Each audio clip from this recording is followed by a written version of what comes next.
Beyond the Veil background information. The Elders.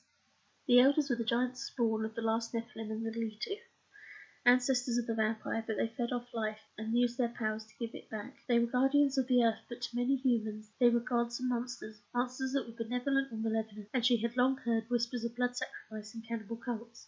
The Elder that had once lived amongst humans performed such at dawn, to read the future and go into hiding until the earth needed them again. A quote from ancient Venom.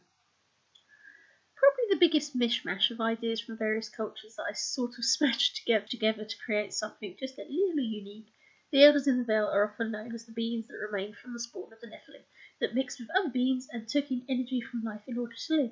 They have aspects close to vampires and so are often linked more to the vampires, but they're from a real mix of different concepts that I merged into one.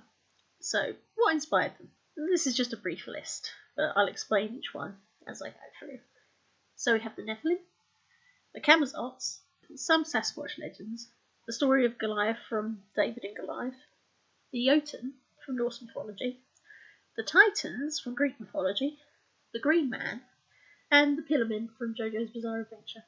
Sorry about that. Now, the Nephilim I'm going to discuss at a later date in this species section, but for the moment all you need to know is that in the angelic lore, particularly in Enoch's work, a group of angels called the Watchers came to Earth to brood with the daughters of Eve. These women produced giant violent-tempered beings known as the Nephilim that angered God so much that he drowned the world to remove their violence from it. But some state that some of their spawn survived, and this is where characters like Goliath are supposed to have come from. Now, Goliath is probably one of the best examples of how I think about the Elders, a giant warrior greater than others working for the Philistines in the Book of Samuel. In this, the Philistines and Israelites are facing each other for battle. For 40 days, Goliath stands out and demands to fight one-on-one with the Israelites' champion, but no one is brave enough to step forward, and so the armies are stuck at a stalemate. Then, young David, although some scholars debate it was someone else and was replaced with the more popular David, steps out in no armour and with few weapons, just a sword and a sling. He faces Goliath, who insults him and his God, before David says that God will aid him in defeating Goliath, so that all will know there is a God of Israel. David then fires his sling, the stones hit Goliath in the centre of the head and he topples onto his face, where David proceeds to cut his head off and the Philistines bolt. In such a well-known situation that everyone knows the story, in some thoughts it's the size and ungodliness of Goliath that some link to the Nephilim. It was this potential link as well as his ability to battle that I was inspired by for the Elders. To start with, Goliath's height is often exaggerated. Many state it was 6.9 feet, and yet some have him as 9.9 feet tall, a true giant that anyone would bolt from. But apart from that, we don't really get much of a description and details on who he really is. He doesn't seem to serve much, but is there as a test of bravery. But for the idea he was born to a mortal woman and lives amongst the other Philistines, and no matter his height, suited what I wanted for the Elders. I wanted a giant, but one that was not too inconceivable to be a giant, and so Goliath was a big inspiration. Now, I've said giants, and there is inspiration that I wanted something big and powerful that could make anyone tremble. But most stories of giants tend to have them as cannibals of smaller beings, and too separated for me to really find them of fascination. In fact, that's why I started picking apart some of the giants in mythology. It was this that brought me to the frost and mountain giants of Norse mythology, the Jotun. These beings were the enemies of the Norse gods, and yet also part of their heritage, and often where some gods, like Loki, Njord, and Odin, had mistresses amongst. Indeed, it's questionable just how many Jotun produced some of the gods like Thor and Tyr. But of course Loki was said to be a part of this race too. Though the Jotun are often thought to be giants, it can be a little more complicated, as giant would not really cover the full span of their being or abilities. In fact, some are described as immensely beautiful, like Gerda, whom Frey fell in love with at first sight and gave up the only weapon to defeat Surt to marry her, and others incredibly ugly like Ymir, the father of all giants, whose own feet copulated to make a 7-headed nightmare. The main separation between these and the gods are their violent tempers, and to an extent their total savagery.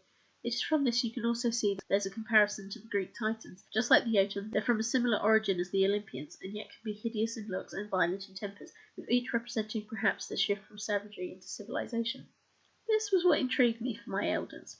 I wanted them to have the same kind of power linked to my vampires in the Viper clan, like this, and to be interesting extensions to the universe.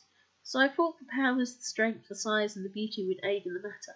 But I did not want them to be as violent as most of these beings, and giants tend to be. So I thought about the key root of both the Titans and Jotun, one born from the earth and sky coming together, and the other from fire and ice crashing into each other. They are primal beings, early beings, and then something sort of tickled me one day when I was watching something on cryptozoology, looking into the Sasquatch and other Bigfoot-like entities.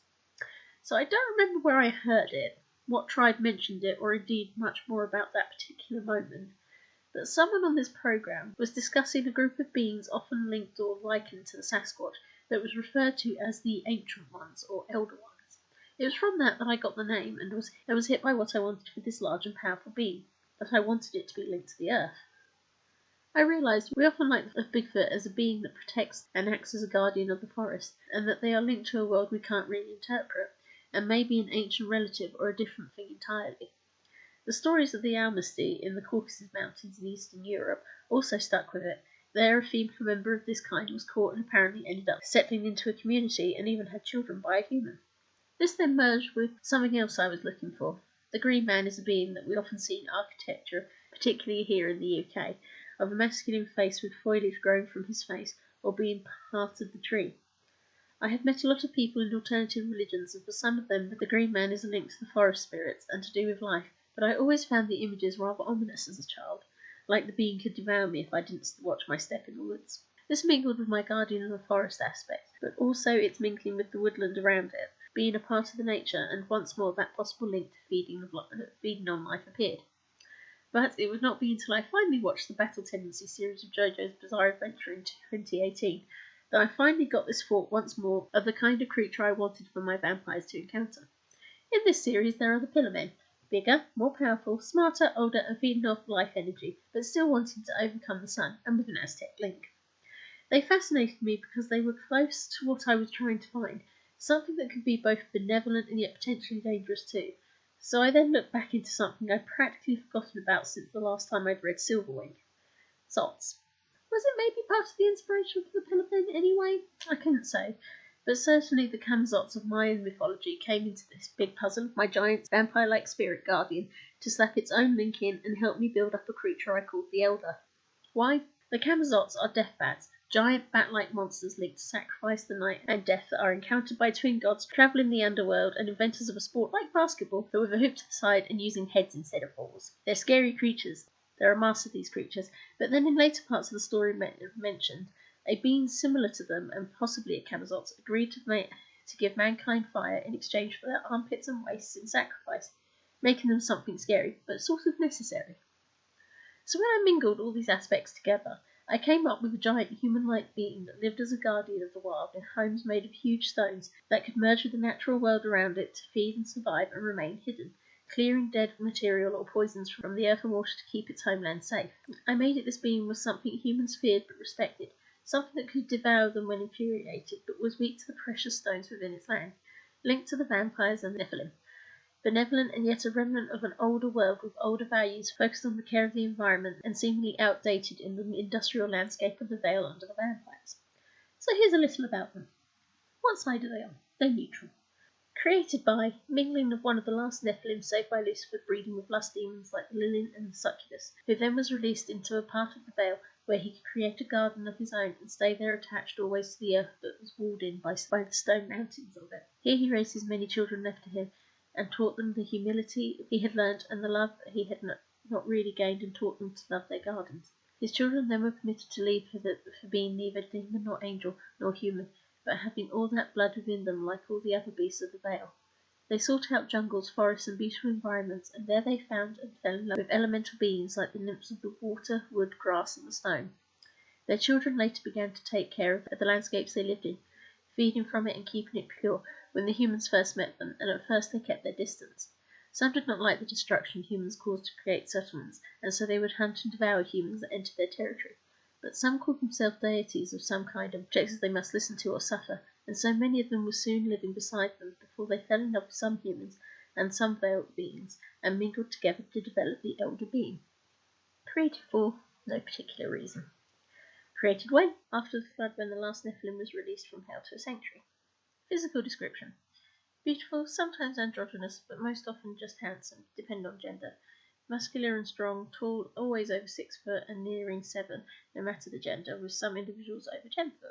They do not grow beards, but their hair grows long and can aid them in hiding by keeping to the colour of the earth, and their skin matches the natives of their landscape. The hair of the emperor or the firstborn descendants, the grandchildren of the first son of the last Nephilim, have long hair that often takes the shades of the sky above, like the colours of dawn, evening, the night sky, with blue being the most prominent colour, where other elders' hair colour remains the same. Abilities.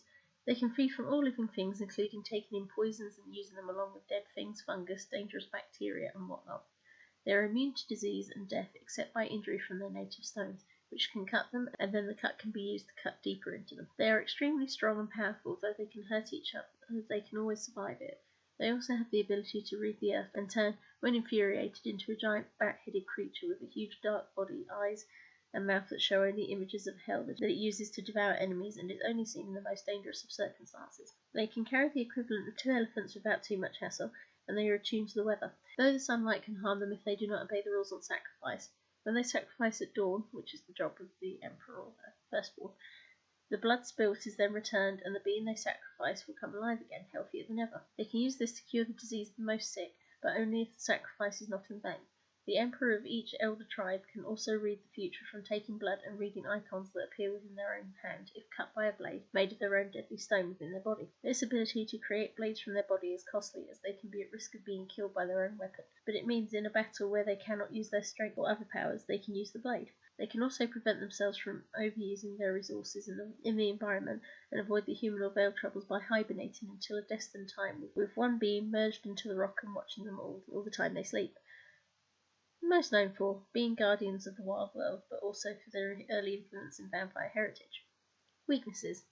Stones native to their lands, that is generally stones with a link to volcanoes, igneous rock, and generally gemstones. Hematite and obsidian are the most common of these. Number. Not many. They have died out with the loss of their environment, and so there are thought to only be about 30 tribes left in the entire world, but once there were thousands. Well-known beings.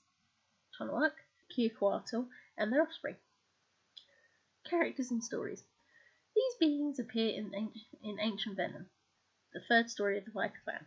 In this we meet Tonawak and his tribe, and are introduced to the elders who have a cultural link to the vampires, that means when they turn up, the vampire clan to greet them is granted great favour and luck, but also they pair with vampires to increase their number.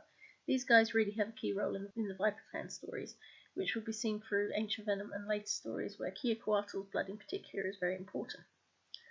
Final comments. Originally I was going to introduce these guys as having a link to Adelia, by some being trapped in a tree that could communicate with her through dreams, and was trying to steal her away from Theo in the sequel story.